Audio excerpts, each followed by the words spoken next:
سلام، اخبار امروز پنجشنبه 29 ایون را از استودیوی رادیو آزادی از پراگ تقدیم می‌کنیم. امروز در برنامه وکیلان مردمی ولایت ختلان موافقت کردند که نام شهری قرغان تپه به باختر تغییر داده شود. نام ناحیه باختر کوشانیان خواهد شد. در امریکا مقررات نوی امنیتی به راه مانده شد که هدف آن جلوگیری از هر گونه عملیات تروریستی نامیده شده است.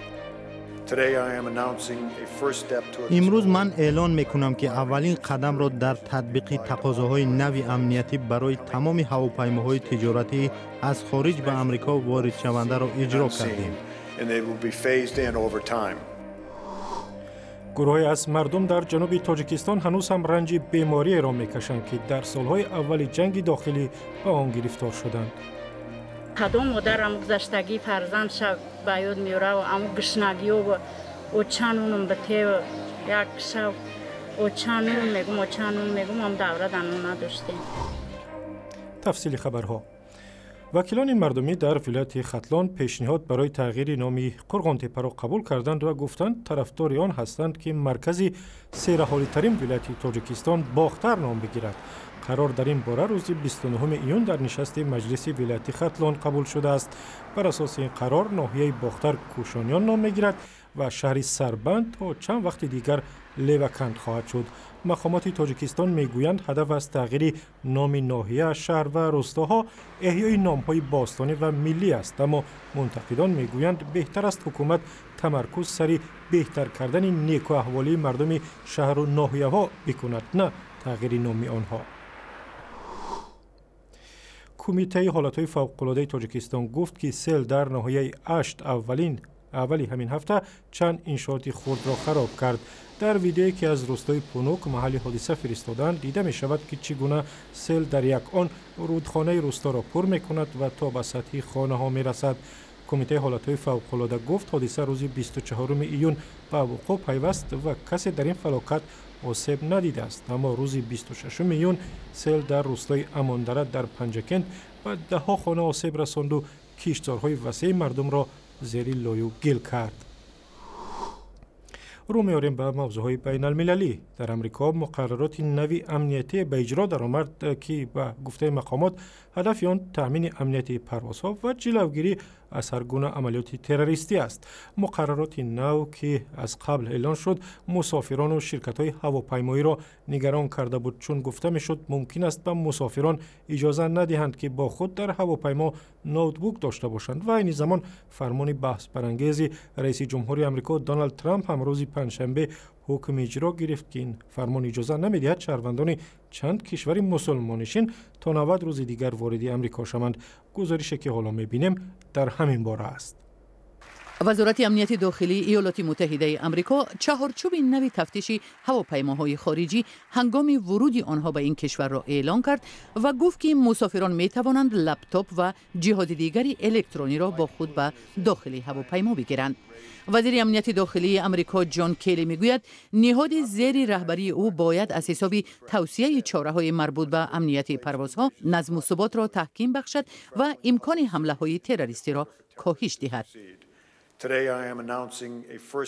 امروز من اعلان میکنم که اولین قدم را در تطبیق تقاضاهای نوی امنیتی برای تمام هواپیماهای تجارتی از خارج به امریکا وارد شونده را اجرا کردیم. این چاره‌ها گاه آشکارا و گاه ناعیان مرحله به مرحله تطبیق می‌شوند. خبرگزاری رویترز میگوید که شرکت‌های هوایی خوشحال شدند که ورود لپتاپ به داخل هواپیماهای عازم آمریکا منع نشد. به نظر شرکت‌ها این اقدام امکان داشت از سفر مسافران زیاد به ایالات متحده جلوگیری کند. همچنین سر از روز پنجشنبه دستور نوی مأموریت پرزیدنت آمریکا دونالد ترامپ برای دریافت روادید سفر به آمریکا برای شهروندان 6 کشور اکثرا مسلمان نشین به اجرا می درآید. این چاره‌ها بعد پشتیبانی فرمان پرزیدنت آمریکا در دادگاه عالی این کشور جاری شد. داوطلبان دریافت ویزا و مهاجرت به ایالات متحده از میان شهروندان ایران، سوریه، لیبیا، سودان، یمن و سومالی باید ثابت کنند که خویشاوندان نزدیکی آنها یعنی والدین، همسر، فرزند، داماد، کلین و یا برادرشان در امریکا به سر میبرد. در این سند تأکید شده است که بابا کلان و ماما کلان، عمک و تقا، جیان، باجه و خویش و تبار باقی مانده به حلقه خویشاوندان نزدیک شامل نمی شوند.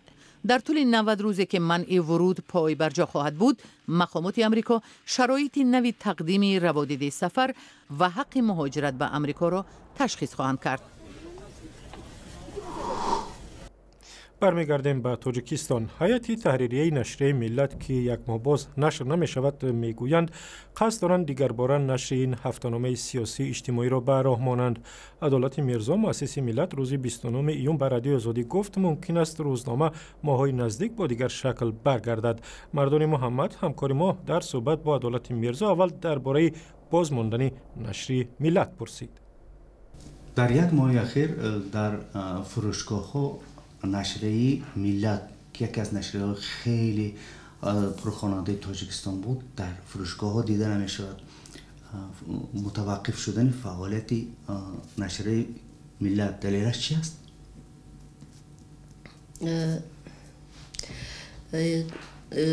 اگر بگیم که متوقف شد اشتباه خواهد بود، چون ما برای یک مدت کوتاه تعطیل تابستانه برآمدیم. میخواهیم که با یک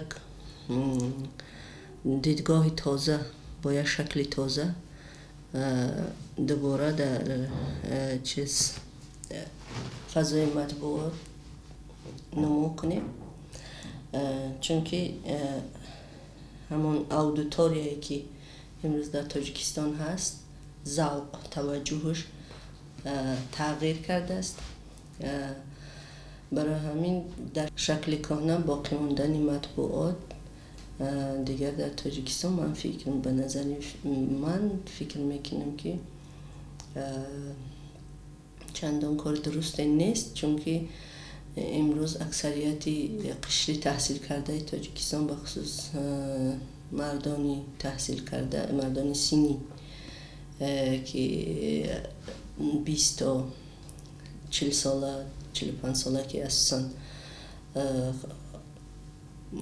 نیروی جوانتر هستند و خواننده اصلی نشریه ها اونا هستند، برای مثلا مدت های دراز در کشور نیستند و برای همین خوانندگان مطبوعات امروز ثابت نیستند. و صحبتی کامل با عدالت میرزا در وبسایت azadi.org به زودی نشر می شود.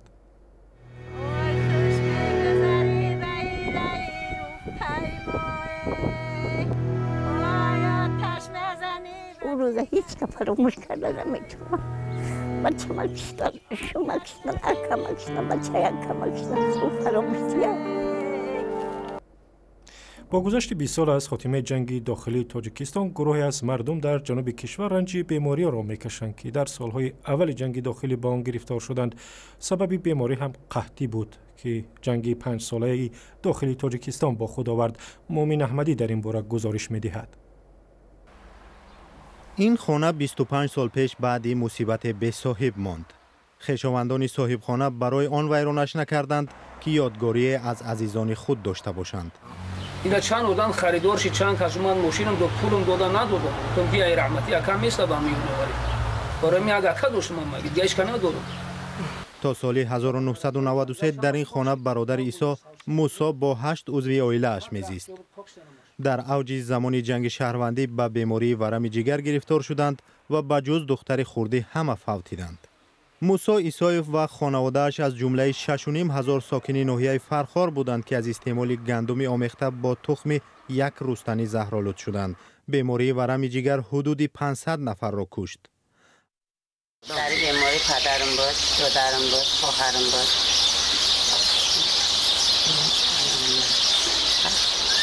شفا نیافتم. بعدی ها عیبینا گذاشتن حرفشون. سال 1992 با شروع جنگ شهروندی ولایت سابق کلاب در محاصره اقتصادی قرار گرفت. راه انتقال محصولات غذایی را از مرکز بستند. ذخیره مواد غذایی مردم زود تمام شد چون صدها نفر از وادی جنگ زده وخش به کلاب پناه بردند و نانشان را با پناهجویان تقسیم می‌کردند. در خونه ما نوحیه بخش شهر قرغنتیپه اکم خواهرم دودرم با کودکشون همشون اومدگی در خونه ما بودن. ذخیره گندم انبارهای منطقه تیرماهی آن سال به پایان رسید. مردم از ناچاری و نادانسته گندم آمیخته با تخم گیراتروپ را استعمال کردند که برای انسان کشنده است. مردم اصلا سالهای پیش با دره و کارکرد گندم سر و کار نداشتند. ارد می‌خریده استفاده می‌بردند. از این ارد گندم درویده گرفته مردم استفاده بود. البته آمیخته بود این گندم با تخم‌های رستنی‌های زهرناک با مانند گیراتروپ گفتن یک علف است، رستنی است. بعد چند مدت مردم زیاده قریب اگر از 17 یکم بیمار از 17 اکتبر سال 1990 مراجعت کرد، پس آن آدم بسیاری بیماران بسیار مراجعت کردند. ساکنان نیم گرسنه بجز خوردن این گندم چاره‌ای نداشتند. زهر رستنی حالشان را بد میکرد، پیوسته دلشان به حضور میشد. سبب کاری جگر ویران شدن آب در درون شکم پیدا شدن میگیرد. شکم کلان شدن میگیرد و بیمار مراجعت میکند به خاطر که بیحال است و شکم بیمار روز تا روز کلان شده است. مامگل سمدا و ساکنی دهه گلشن تا حال رنج استعمال گیراتروپ را میکشد. خودش زنده ماند، فرزندش نه.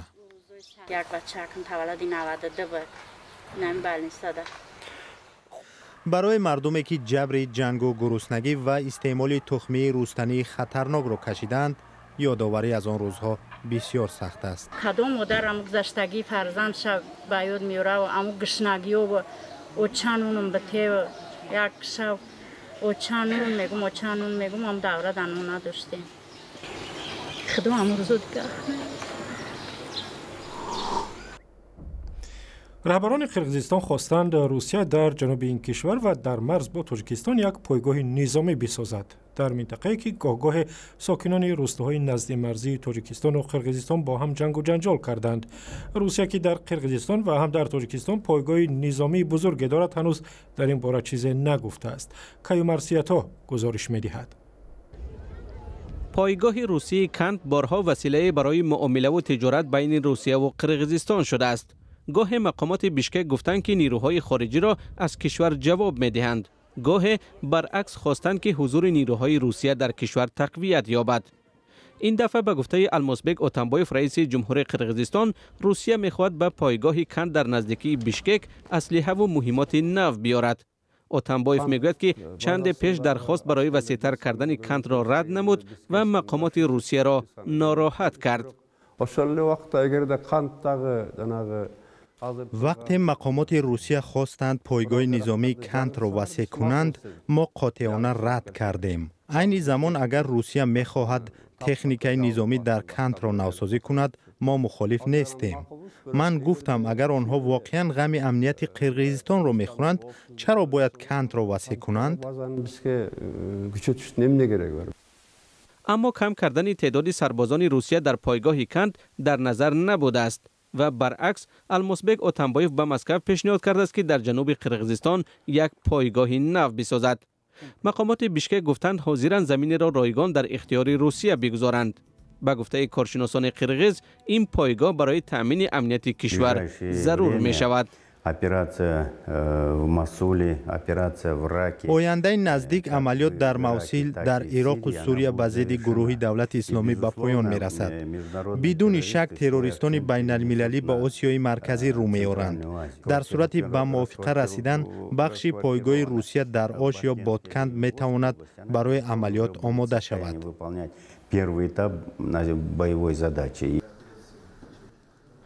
به گفته المازبک اتنبایف، حالا روسیه سر پیشنهاد او فکر میکند و معلوم هم نیست پیشنهاد را میپذیرد یا نه.